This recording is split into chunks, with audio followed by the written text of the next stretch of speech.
जगदीप संधू जी हैं, वरिष्ठ पत्रकार हैं, विजय चोरमोरे साहब हैं, महाराष्ट्र के जानकार हैं, और प्रताप राव साहब वो भी वरिष्ठ पत्रकार हैं। चोरमोरे साहब, सबसे पहले आपसे जानना चाहूंगा, क्या AIMIM के 2 वोट, CPM के 2 वोट, क्या ये गेम चेंजर हो सकते हैं अघाड़ी के लिए? जरूर ये गेम चेंजर हो सकते हो बाबा, मगर एक बात ध्यान में लेनी चाहिए कि बीजेपी इस चुनाव में उतरी है तो उनके भी कोई कैलकुलेशन रहे होंगे, उसके सिवाय वो उतरी नहीं होगी। दूसरी बात तो है, जो सरकार के साथ 169 वोट है महाराष्ट्र गवर्नमेंट के पास, उनमें से 3 जो विधायक थे बहुजन विकास आघाड़ी के, हितेंद्र ठाकुर की जो पार्टी है, वो सरकार के साथ रहने वाले 3 विधायकों ने बीजेपी बहुजन विकास आघाड़ी ने यानी हितेंद्र ठाकुर की पार्टी ने बीजेपी को सपोर्ट किया। ये भी ध्यान रखना चाहिए, बीजेपी ने एक बहुत बड़ा गेम खेला है।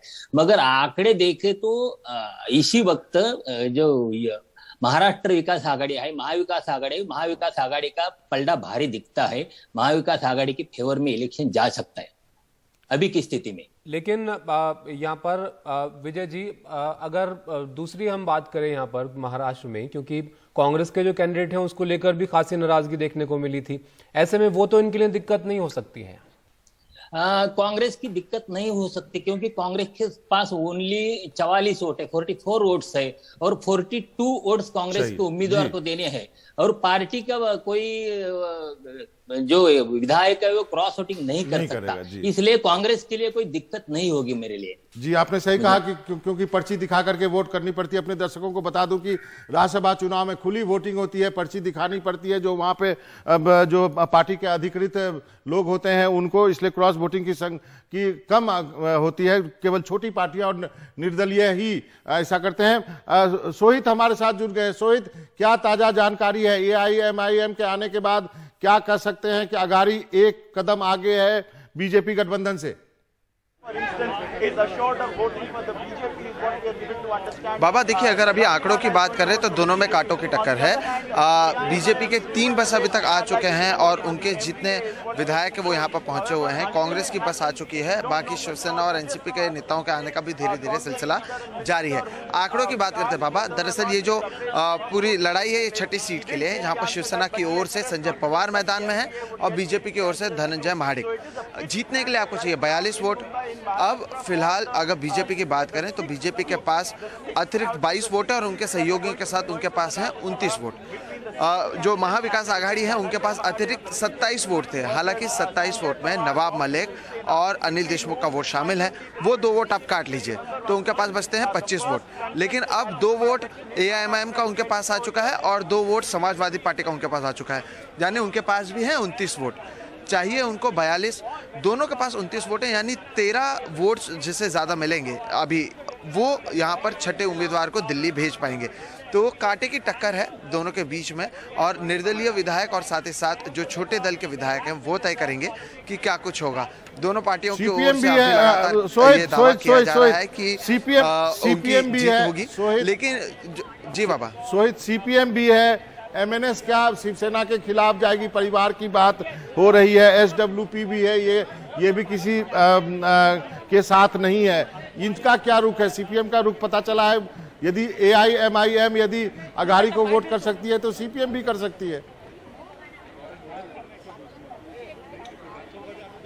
बिल्कुल, देखिए बाबा, अब तक उन्होंने अपने पत्ते खोले नहीं हैं, इसलिए, लेकिन ये ज़रूर माना जा रहा है कि हो सकता है कि वो CPIM को वोट दें। अभी मैं आपको बता दूं कि आपने MNS की बात की, तो MNS के नेताओं से कल आशीष शेलार, जो कि बीजेपी के विधायक है और मुंबई के नेता हैं, उन्होंने मुलाकात की है। और आशीष शेलार ने क्योंकि मिले और लगातार राज ठाकरे शरद पवार के खिलाफ बोलते रहे हैं, तो ये देखना अहम होगा कि वो मत देते हैं या नहीं देते हैं। जो छोटे दलों की आप बात कर रहे हैं मैं आपको बता देता हूं, उसमें बहुजन विकास आघाड़ी, इनके 3 विधायक हैं, ये सभी के करीबी हैं। इनके जो नेता, उन्होंने कहा कि मैं बीजेपी का भी करीबी हूँ, शिवसेना का भी करीबी हूँ, वो अपने पत्ते नहीं खोल रहे हैं। समाजवादी पार्टी ने दे दिया है वोट, उनका समर्थन महाविकास आघाड़ी को है।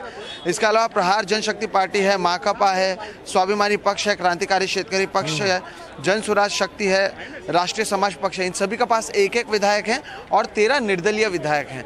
तो ये इन्होंने अपने कई लोग ऐसे हैं इसमें जिन्होंने अपने पत्ते नहीं खोले, तो यही तय करेंगे कि क्या कुछ होता है। बाद मैं आपको बता देता हूँ, 2-3 दिन से मैं लगातार कई निर्दलीय विधायकों के साथ बैठा हुआ हूँ। एक बार तो जब मैं बैठा हुआ था तब देवेंद्र फडणवीस का उन्हें फ़ोन आया था और कहा था कि आप हमें वोट दीजिए, हम सेंटर के कई प्रोजेक्ट्स को आपके इलाके में लाएंगे। वहीं दूसरी ओर बाबा ऐसे भी कई विधायक हैं, मैं आपको बता दूं, जब 2019 में चुनाव हुए थे और उसके बाद 3 दिन के लिए अजित पवार और देवेंद्र फडणवीस ने सरकार बनाई थी, तो एक निर्दलीय विधायक मुझे ऐसे मिले जिन्होंने उस समय उनका समर्थन किया था। लेकिन उसके बाद से लेकर अब तक उनका कहना है कि उनके जो फंड्स हैं वो सही से पास नहीं हो रहे थे। उद्धव ठाकरे और उनके बीच के जो रिलेशन है वो खराब हो चुके हैं।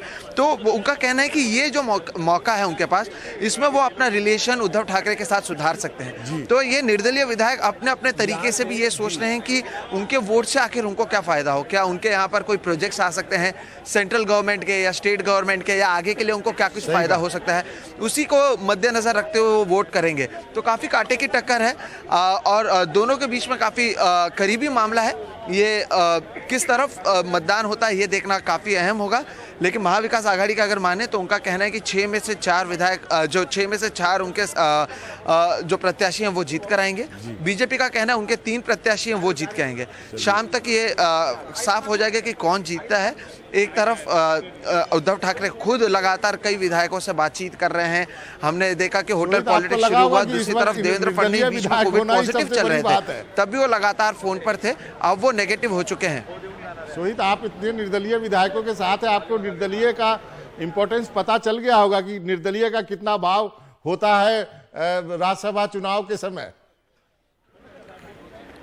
चलिए अभी बिल्कुल बाबा, और आपको मैं बता दूं, ऐसे ऐसे वादे किए जाते हैं उस समय कि आपके यहाँ पर ये प्रोजेक्ट लाया जाएगा, 2.5 साल में जब वापस से मतदान होना है तब आपको क्या कुछ दिया जा सकता है, या किस तरह से आपके फायदे होंगे उस समय। और केवल राज्य सरकार नहीं, केंद्र सरकार की ओर से आपके यहाँ पर क्या कुछ आएगा, या फिर आपके यहाँ पर ईडी या सीबीआई नहीं आएगी, ये भी कहा गया है बाबा। ये भी एक बहुत बड़ा मुद्दा है बाबा, क्योंकि एजेंसीज को लेकर भी अब एक अलग ही लेवल की सियासत जो है वो देखने को मिलती है। आप वोट नहीं डालेंगे तो आपके ऊपर ईडी भी लगता है। मैं चोरमोड़े साहब के पास एक बार फिर आना चाहूंगा, बाकी मेहमानों के पास भी आऊंगा जब उनके राज्य की बारी आएगी। चोरमोड़े साहब, मेरा एक छोटा सा सवाल है। ये चुनाव जो है एक बार फिर हम कहें तो शरद पवार के लिए एक प्रतिष्ठा का सवाल होगा। जिस ढंग से सुप्रिया सुले ने ओवैसी साहब से बात की, तो पवार परिवार भी पूरी तरह से जुटा हुआ है अपने इस कैंडिडेट को जितवाने के लिए। हाँ बाबा, पवार परिवार पूरा जुटा है, क्योंकि शरद पवार खुद कोशिश कर रहे हैं। और सुप्रिया सुले ने जिस तरह आपने बताया कि एमआईएम के साथ कांटेक्ट किया, उस तरह सुप्रिया सुले 2 दिन पहले विदर्भ में गई थी। विदर्भ के एक जो इंडिपेंडेंट विधायक है उनके घर गई थी, उनसे मिलकर आए हैं। ये जो उनकी तरफ से जो एक कोशिश चल रही है राज्यसभा इस इलेक्शन में, वो भी पूरी कोशिश चल रही है। इसलिए वो जिस तरह उद्धव ठाकरे के लिए प्रतिष्ठा की चुनाव है, उस तरह शरद पवार फैमिली के लिए भी बहुत प्रतिष्ठा की चुनाव हो सकती है। जी, अब बात राजस्थान की करते हैं बाबा। राजस्थान में भी कुछ ऐसे हालात हैं जहां पर निर्दलीय जो है वो की रोल यहाँ पर निभा सकते हैं। यहाँ पर हमारे साथ प्रताप जी हैं। प्रताप जी, राजस्थान की कैलकुलेशन आप कैसे देखते हैं? यहाँ पर भी जो निर्दलीय है उनको लेकर दोनों तरफ से दावा किया जा रहा है कि उनकी तरफ वो हैं। अगर कांग्रेस की हम बात करें तो 108 के ऊपर उन्हें काफी सारे नंबर अभी चाहिए।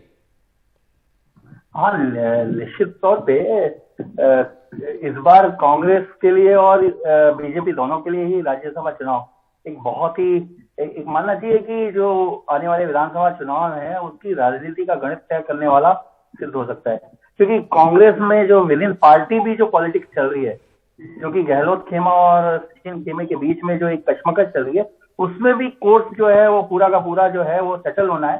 तो कुल मिलाकर राज्यसभा चुनाव के रिजल्ट के माध्यम से विद इन कांग्रेस भी जो है वो सेटल होगी राजनीति, और साथ में बीजेपी और कांग्रेस के बीच में भी आने वाले चुनाव की रणनीति तय होगी। जी, देखने में ये आ रहा है कि जिस तरह की स्थितियां आज जो मैं बता रहा हूँ वो जो बन रही है, कि ऐसा लग रहा है कि अशोक गहलोत जो कि कल तक या कल सुबह तक एक ऐसी पोजीशन में नहीं थे कि वो अपने आप को सेफ कह सकें, लेकिन आज ऐसा लग रहा है कि जो कांग्रेस है वो सेफ पोजीशन में आ गई है। और जो तीसरे जो सीट है जो कांग्रेस यानी कि कुल मिलाकर जो चौथी सीट के लिए जो कशमकश हो रहा है। उस चौथी सीट को कांग्रेस शायद अब ऐसा लग रहा है कि निर्दलियों के माध्यम से और अपने जो समर्थकों के माध्यम से वो जीत लेगी, ऐसा लग रहा है। साहब, आप जब लेकिन राजस्थान पे चर्चा करेंगे, अभी एक छोटा सा ब्रेक लेना पड़ रहा है। ब्रेक के बाद